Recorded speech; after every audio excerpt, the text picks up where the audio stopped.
first off, I wanted to congratulate you on your invitation to the Academy. That's monumental. Thank you. Yeah, thanks. Did you expect that at all, or? No, it just I didn't even know until someone emailed me that was in the Academy that already knew about it, and you know, they were like, congratulations, and I was like, for what? And then I know that they felt weird because they had let the cat out of the bag, and then yeah, I told them, or they told me, and I was like, oh, cool. You know, it's funny though, because like, I mean, I was super excited, but I also have this thing in me that, you know, I never like rest on my laurels, because I've seen it, you know, like since I was, I mean, when I first came out, like with a film in the early 2000s, like you would see people just lose everything after making one film, you know? So I always had it in my head that like, I try not to ever get too comfortable with any sort of accolades or anything. Cause like, I mean, and sometimes that's a problem because I should enjoy it more, you know, but like, I just sort of head down, keep going. And, you know, as soon as I get like invited to the Oscars to be the Academy member, I'm like, okay, well, I'll celebrate when I get an Oscar, you know? So yeah, that's sort of always been my mentality. So, but yeah, I mean, it's cool. And then like you stop and reflect on what really is happening. And it's like, wow, that, you know, I'm from rural Oklahoma, and to be invited in like that is pretty amazing. Are there many other Academy members from Oklahoma? I don't know. There's got to be. I mean, like Bird Running Water's from Oklahoma, kind of.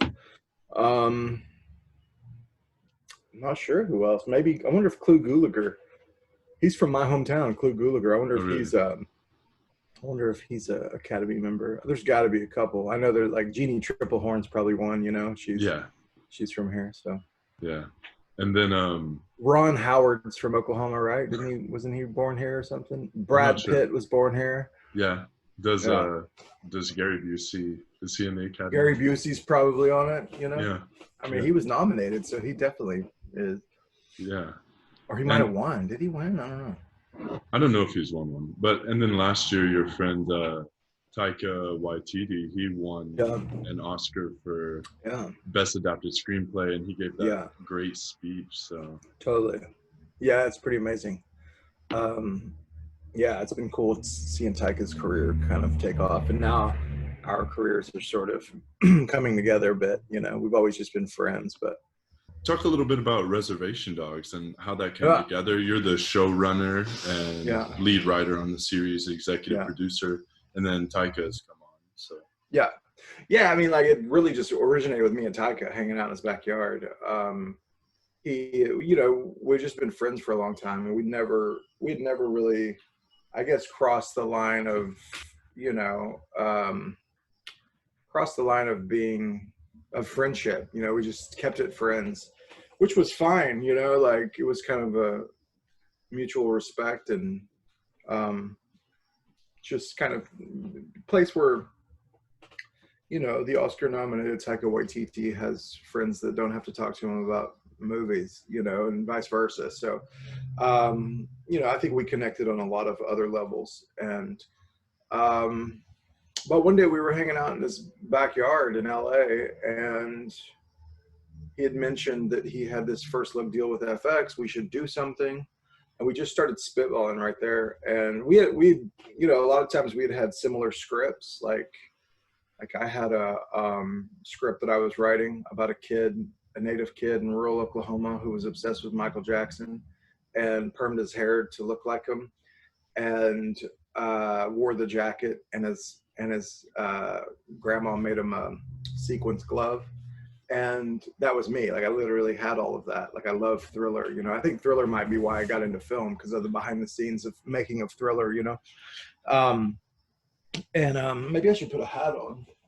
I just got out of the shower. I should have had my Willie Nelson, new Willie Nelson mug. Awesome. Feeling really good. I'm drinking water out of my Osage Casinos Tulsa Performing Arts Center. Nice. And so, you know, we just started talking, and it was like, you know, we'd had all these similar ideas. We have similar sense of humor, and we started talking about, doing something together. And, you know, it just worked out. And we came up with it that night. And literally, like, I wrote something. I took notes as we were talking, just kind of in my phone, or I had a little notebook. I usually carry a notebook with me. Sent it to, and then sent it to him a day later. Just said, let's keep this going. And then he had a conversation with a producer who had a conversation with FX. And then he talked to FX. And then it was like sold. Like 2 days later, I get a call from my agents, and they're like, what the hell is this? You know, like, we didn't even know about this project. So, and, you know, I'd kind of been on my own little TV journey. I have stuff in development at HBO, Netflix, Amazon, all of them. And then, so I rounded it out with FX, with Taika, and that one's been going fast. Yeah. Obviously, a lot of that has to do with, you know, there's an Oscar winner on the created by team, you know. But it's been cool, you know, like Taika and I created it together. He sort of handed the reins to me, and then he's there, you know, when I need him and when he wants to be. And like he'll be directing the pilot, and you know, I usually send him scripts and he has ideas and things like that. But it's been pretty great. I mean, I ran the first all Indigenous writers room. Of course, it was virtual right now. Yeah. But it was amazing to see all of those writers. I mean, there's just like the talent was amazing. It was unbelievable how talented all the writers were. I mean, I knew they were. That's why I hired them. But, you know, given the opportunity to tell stories about their own communities, it was just like unbelievable, you know. So I'm really, really excited to show what is coming. And, you know, like showrunner, I love, like, showrunner is basically a director. Like, it's like a director of a film, except you're show running a whole show. And it really suits me, like, because I love collaboration. I love pulling teams together. I love kind of creating community, you know. So I'm excited, man. It's like, you know, you try, you know, you make independent films for so long for no money, and then all of a sudden, you know, TV comes along and you get paid, and it's like, all right, like, I'll do this, you know. So it's been good. And I feel like this part of the world is really overlooked, or it just ends up being kind of a stereotype or backdrop in film or TV, and especially the Native and Indigenous experience in Oklahoma. Yeah. It doesn't have a huge representation. So totally. Can you talk about? No, but even our stories that that do get told, they don't have, they're not told from a Native point of view. And it's like, that doesn't sound like a big deal, but it is. You know, it's like, if you look at, you know, like, there's a Western that I'm pitching right now that is based on true stories and true Native people. And I'm trying to reverse the Western and just sort of do just like, look at the West, you know, basically if you look at a Western, like a John Ford Western or whatever, you know, it's all from the white perspective. It is all from, you know, it's about usually a man at the center of that, and he represents kind of, you know, the country as they're trying to tame the West, quote unquote, you know. And natives in the land are looked at as the sort of bumps in the road towards progress. You know, they're the things that need to be conquered to as Western expansion, you know, continues.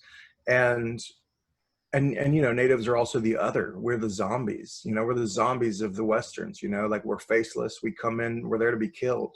We're there to rack up a body count, you know. And even when you look at a film like Geronimo, American Hero or whatever, the Great West Duty's in. I mean, even that, like, West wasn't even given a chance to really show it from his point of view as Geronimo, you know. It was about 4 white guys surrounding Geronimo, and then, like, they would tell you about Geronimo and you'd see these glimpses of him, you know. So you know, it's like, what were they eating? What were the Native people eating as they were being, like, chased down, or why were they attacking a wagon train? You know, why were they doing that? Well, because you were encroaching on their homeland, or they were at war with you. Yeah. You know, that context is never provided. You know, it's just like, here they come, you know, put your daughters and boys and children up in the, you know, in the back and let's shoot, you know? So it's a way that I think you know, it's a way that, and look, I'm half white myself, so I feel like I can say this with authority, but it's a way that white people in this country could feel better about what happened. You know, it's like, we have to be cast as the enemy, so their guilt isn't so bad. Yeah, or even a film I recently rewatched, Hostiles with Christian Bale, which I never watched it. I don't know, but it kind of treads that line of, you know, showing the white perspective and that, oh, not all natives are bad, or it's not all bad, or it's like his transition to realizing that what he did as a U.S. soldier is like not so great. But I don't know. Yeah, it's like I had a recent meeting about a really well-known battle, and I'll put it, or a really well-known moment in Native history, and I won't say what it is, but the idea was to tell it from both sides. And I was like, no, like that's not the way to tell it. Like the way to tell it is from the Native side, because they're the only ones that survived, you know? Like, why are we telling it from both sides? Like, we don't have to ease into this. Let's just tell it from their side, you know? Like, that's the important point of view right now. And that is, and people are ready for that right now, you know, culturally. So it's a perfect time to do it. So I've learned a lot about like saying no to things, you know, and like, that's been the best part about sort of, you know, being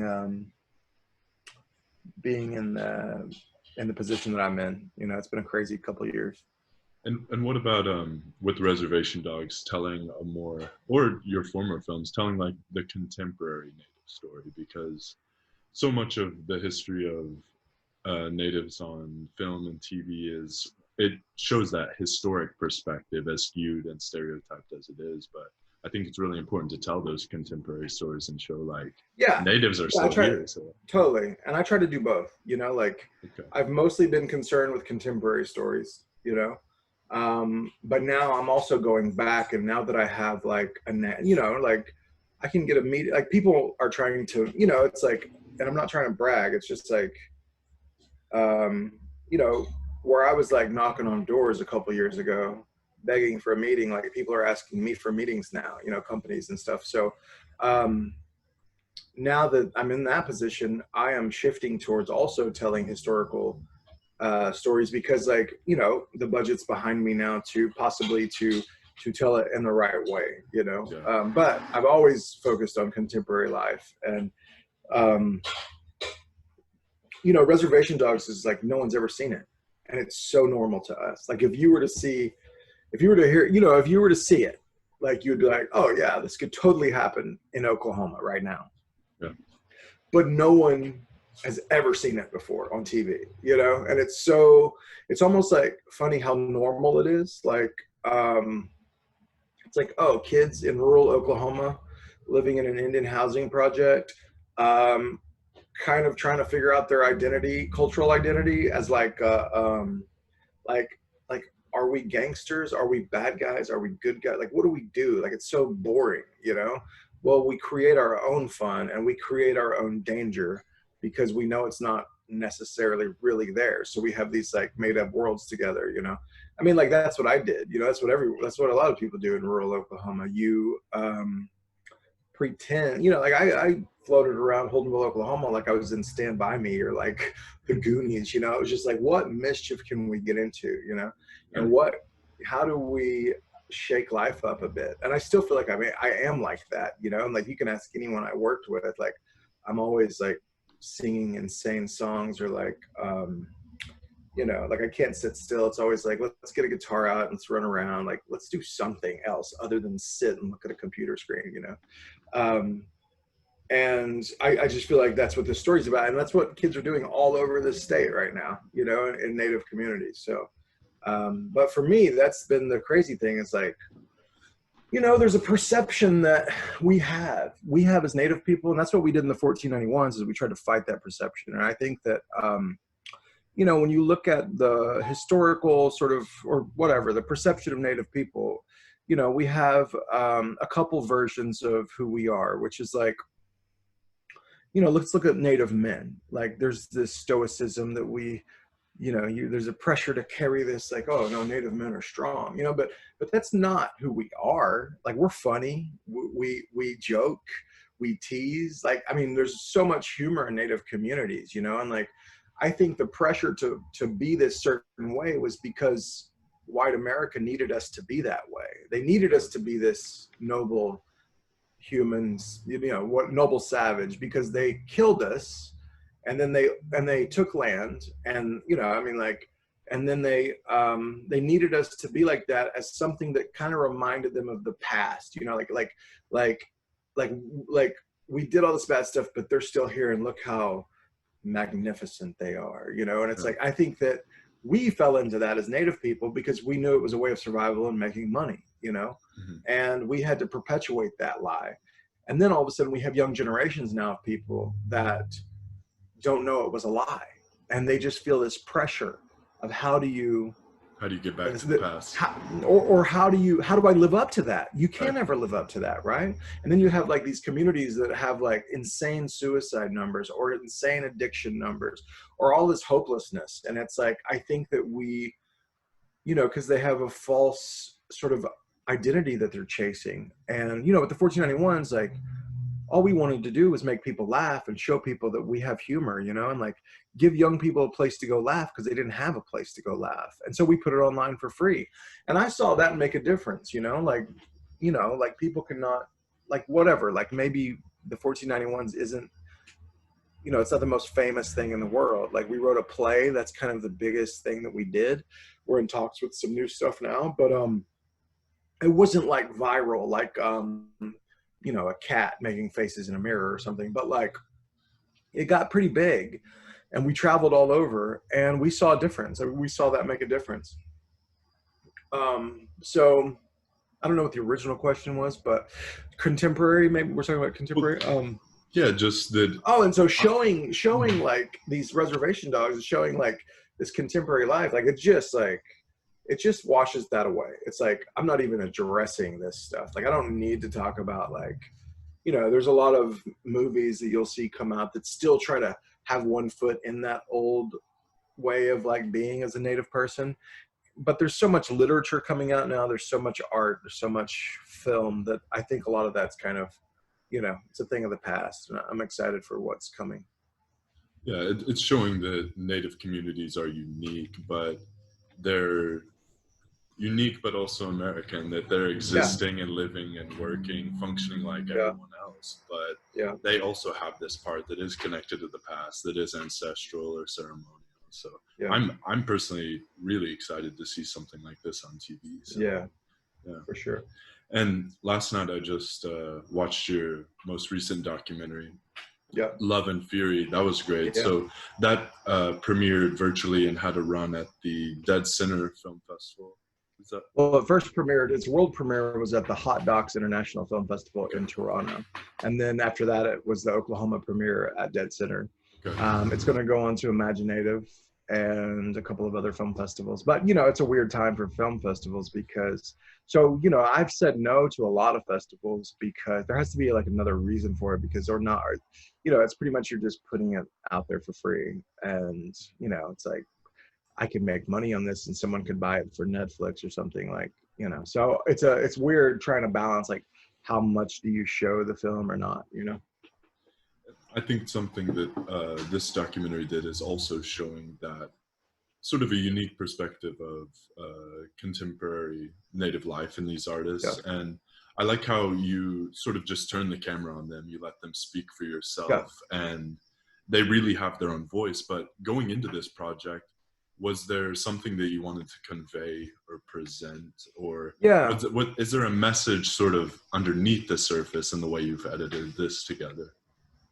Yeah, I mean, I think it's kind of talking about what I was just talking about like, you know, when you think of Native art, you think of one thing, you know, like most of the time it's like you and I probably think of like more contemporary Native art, but the general public, when you say Native art, like there's something like precious about it and majestic and of the past, you know. And I just wanted to show people right now doing contemporary works that were like for me, like some of the most important voices, and also surprising voices. You know, it's like we are different shades of brown. You know, like we have different colors. Like we're part black, we're part white. We're like Native America is so diverse, and you know, I wanted to show a lot of that, and like how we all have different perspectives. We're all different. You know, like everyone's different in that film. You know, and you know, I think that I wanted to make a film about a lot of characters that are, because I started noticing that everyone was having similar conversations. Yeah. So I wanted to tell a story that was like this collage of all these people, but that it tells one sort of like familiar story through the whole thing, you know. I did a lot of like, you know, like the style in which we shot it. I was really adamant about, like, I love less blank. Like I was kind of sick of doing the same old, like, here's the slow motion B-roll over the interview, you know, yeah, with the sun setting and the drone shot. You know, it's like, I was just kind of sick of that. Like, it's kind of overdone right now. And it was like, how do I make a film that feels like immediate and right now, you know, and separates itself from what else is being made.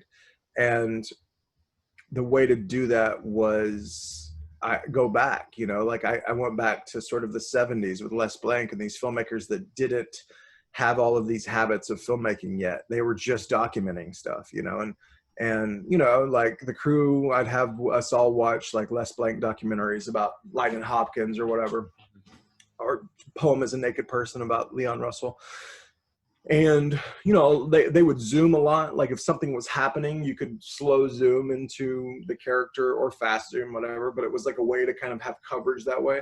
And so I made all the, you know, whenever we were shooting, it was like, let's pretend that your camera, there might have been two cameras in the room at once. And it was like, but pretend your camera is the only camera there.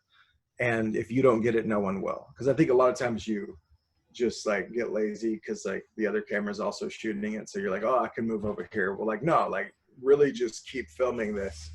And you know, it's like also sometimes nothing's happening, but keep filming, because there could be something that happens later. And that was, I'm really grateful that I did that, because I edited the film, and once I got into the edit, it was a whole, you know, I had a story in my head because I was there for every shot. But once I got into the edit, I found other stuff, you know. It was cool. But it was a different way of filmmaking. We were there all day, you know, everywhere we would shoot. We were there for like 16 hours shooting, and that got tough. But yeah, I'm proud of that film. And it has such a reach. Like, it's amazing that you just kind of hop from location to location. Yeah, yeah. And the fact that people are, you know, presenting Indigenous art, whether it's a concert or an art show all the way over in Europe, is pretty fantastic. And the Plymouth Project, something like that, that sort of cross-cultural thing. Totally. Yeah. Yeah, I mean, we kind of picked a really good time to film all of this stuff, you know, like Mekko was on tour, and Chanupa happened to be in Europe for the settlement thing, and that was great, just capturing both of those. And then going to New Mexico, then Oklahoma, and seeing how all the different cities kind of have a different vibe with Native art, you know. What I love about that film, though, is it's a film that we're going to keep looking at, you know, because like films like that are like time capsules. You capture a moment and then you're out, and they're cool like to watch right now, but like that film in 10 years is going to be so amazing to revisit and just see all of these artists 10 years younger doing their work, no telling where they're going to go from here. And it's like watching this moment captured, you know. That's what I wanted to do.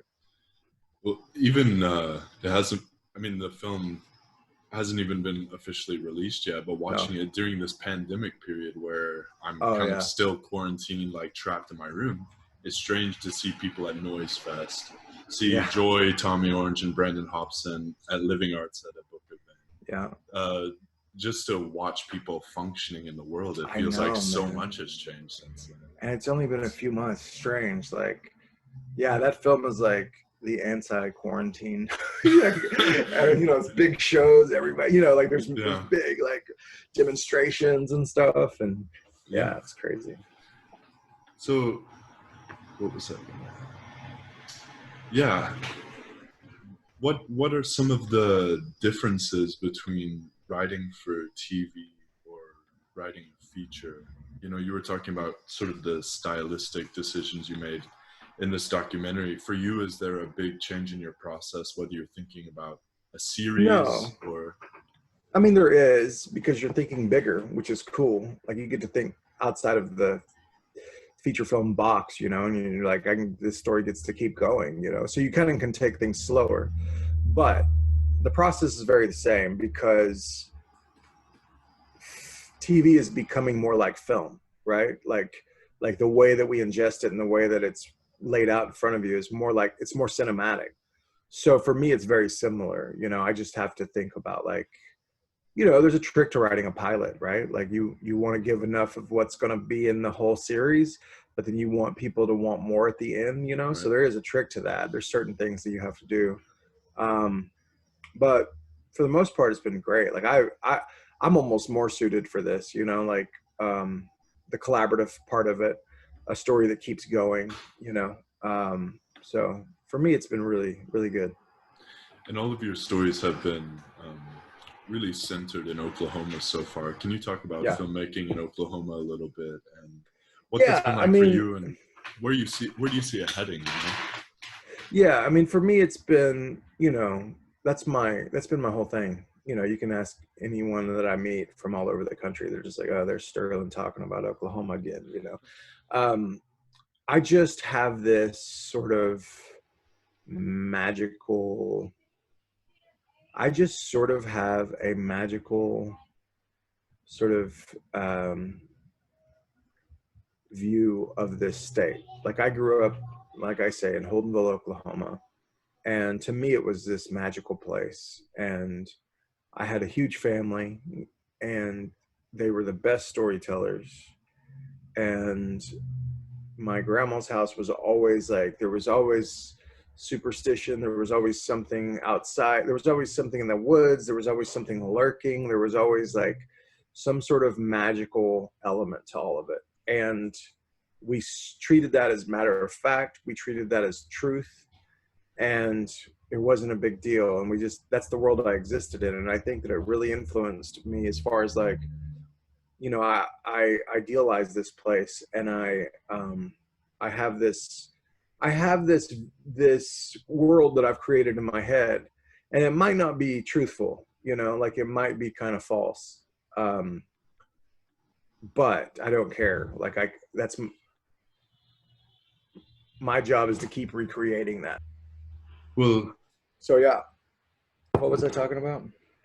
Talking about the magic, man, of Holdenville. Yeah, so I grew up with that, and I don't know if it's real, but it's my job to recreate it the rest of my life. And that's what I want to do, is like try to recreate that and just capture that tone, you know, the tone of my life. And I remember one of my best compliments I ever got, it was the same compliment over and over from a documentary that I made called This May Be the Last Time. And all of these people that were in Muskogee Creek and Seminole would say, man, that reminds me of when I was young. You know, it was just like when I was young. And it was a documentary, you know, I wasn't making a fictional film. It was a documentary, and it just took them to a place when they were young. And that's what I feel like I try to do, is like, I have this memory of what life was like, you know, and a lot of that life's gone, but I have this memory of it, and I'm always trying to recreate it. And you know, it's always been important for me to build a community here. I've worked with almost everyone in this, you know, industry, and I just keep hiring them, you know, and I'll keep trying to make it grow. And I think the thing that we need is a TV show to build that crew even more, you know. And so as much as I can, try to hire, you know, local people here. And, you know, if this TV show happens, hopefully it'll be something that we can build younger filmmakers up into, kind of learning how to, you know, on the technical side and creative side and everything. So, yeah, I just like it here. And it's like, I don't know any other place I would go. I mean, I love Alaska. I love Montana. I love places in Canada. You know, there's bits of LA that I like. I love New Zealand, but I don't know if I love Colorado, but it's like, can I move there? Is it worth moving there? I don't know. Like, I can visit there. Like, I like the people here. I like that there's so many native people here. I mean, that feels really comfortable to me. I was in Missouri the other day. I went to the Roaring Rapids, Roaring River camping grounds or whatever. with my family, and there was not. It was like the whitest place I've ever been to. There was not a black person or a brown person like in any town. I mean, it was insane to me. And that's the Osage ancestral lands too. Yeah, exactly. And it made, and you see Osage words everywhere, but it made me feel uncomfortable. You know, it was just like, it didn't make me feel welcomed. And Oklahoma makes me feel welcome, you know. And how has the pandemic affected your workflow and I mean, I've just been busy. I've just been busier, man. Like I've had time to write and I've been busier. I've got, you know, luckily I'm a writer. So I've been hired to write a lot. I've been solid busy this whole time. No time to like really get too reflective or depressed about what's going on because I've been writing so much. And I know that that's not a lot of people's situation, and I feel bad for, you know, a lot of friends and family about what's happening. And I hope that we can get back. But like, you know, I'm thankful that, you know, 2 years ago was the first time I ever got paid for writing, you know, ever in my life, like 2 or 3 years ago. And so I'm thankful to have that as a skill and something that I can do. And it's paid off for this moment. That's great. I'm glad you're keeping busy. And my last question is there one thing that you really miss from before the pandemic that you haven't been able to do or experience? What would that thing be? Music. I miss going to music, whether it's country, Western music, whether it's church music, whether it's going to a stomp dance, to the Osage dances, whether it's, you know, whether it's any of those ways of creating music. You know, for me, it was, that's what I miss the most. I mean, I used to go every week and hear Jacob Tovar when he was at the Colony or then down at Mercury. You know, it was like Jacob Tovar and Paul and John Fulbright and them, and like, and Roger Ray, you know, like we would go down and I would listen to them play, and it was my, you know, weekly religion is to go listen to that band. And I haven't seen them since. You know, it's like I miss that. Like that was something that I feel like, you know, and I even started hanging out with them and like playing music, and like we, you know, just missing people getting together and like celebrating things, you know. I mean, like that is the biggest thing, and music is such a big part of that. And yeah, I mean, I had a lot more people go out and listen to music after this, you know, now that they can't. It's crazy. Well, thank you for talking to me. It's good to see you. Is there anything else you want to add or mention? You know, got my first COVID test yesterday. That was fun. Got the nose swab for production, you know, for Reservation Dogs. We're shooting a pilot, so we have to get tested like every few days, you know. So my nose is going to be, it's going to be great. Come on. It was like a real cokehead, you know, like Johnny Depp in that movie Below or something. Just getting my nose just raw. yeah. But we've got those bigger native noses. It's easy. Yeah, exactly. Yeah, that's right. Yeah. So I'll close with that. All right, man. Good to see you. All right, man. All right. Take care.